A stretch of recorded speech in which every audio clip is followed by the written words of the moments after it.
রাধে রাধে বন্ধুরা, সবাই কেমন আছো? আজকের এই বৃষ্টি নিয়ে বা বৃষ্টির সকাল নিয়ে আমার এই ব্লগটা আমি শুরু করলাম আবার। আজকে উল্টো রথে সবাইকে অনেক শুভেচ্ছা। সবাই কেমন কাটিয়েছো জানিও।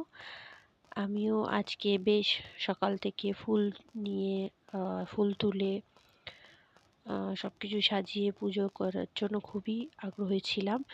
উল্টো রথ বলে কথা। তো গপুকে নতুন জামা প্যান্ট নতুন পোশাক পরিয়ে আমি আজকে বসে গেছিলাম পুজো করতে। তো আজ একটু সুন্দর করেই সাজালাম গপুকে। বেশ একটা লাল কালারের ড্রেস কিনেছিলাম। এই হচ্ছে আমার বাড়ির জগন্নাথ দেবের মূর্তি, ছবি আর কি, ছবি মূর্তি, এরকম পুরী দিয়ে আনা হয়েছিল এটাকে।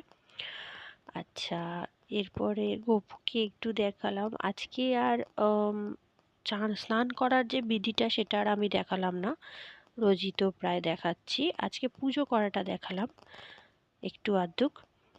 তো অনেকটাই সময় লেগে গেছিল। আচ্ছা, সবাই আমাকে একটু কমেন্টে জানাবেন কে কে গোপালের কাছে তুলসীর গাছ রাখেন, কারণ তুলসীর গাছটা অবশ্যই রাখা উচিত। আমিও রাখি। এরপরে বেরিয়ে গেছিলাম বিকেলবেলা ছেলেকে নিয়ে তার রথ সাজিয়ে। রথটা পুরো আমিই সাজিয়েছিলাম, সুন্দর করে সাজিয়ে নিয়ে বেরিয়েছিল।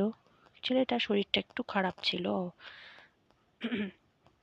কিন্তু হুজুকের ওই বাঙালি যাকে বলে, বেরোবো তো অবশ্যই। তো সবাই একে একে এসে আমার ছেলের রথটাকে নিয়ে একটু দেখছিল, কেউ কেউ পয়সা দিচ্ছিল। তারপরে সবাইকে আমার ছেলে একটু মিষ্টিও দিচ্ছিল গপুর কাছে রাখা। গপুকেও রথে করে চড়িয়েছিলাম। তারপর আমিও একটু ভাবলাম ক্যামেরার সামনে আসি, একটু সাজুগুজু করে বেরিয়েছিলাম। কিন্তু প্রচণ্ড গরম ছিল, প্রচণ্ড যাকে বলে, আমি ঘেমে স্নান, হয়তো বোঝা যাচ্ছে কিনা জানি না ক্যামেরাতে, পুরো স্নান করে গেছিলাম ঘেমে।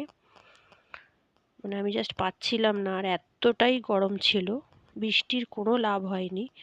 তো যতটুকু হাঁটার হাঁটলাম, তারপরে আবার ফেরার পালা বাড়িতে, এবং জগন্নাথ দেবেরও মাসির বাড়ি থেকে বাড়িতে ফেরার পালা। তো আজকে এই ব্লগটা এখানেই শেষ করলাম। আবার আসবো নতুন ব্লগ নিয়ে, ততক্ষণ লাইক সাবস্ক্রাইব করে দেবেন।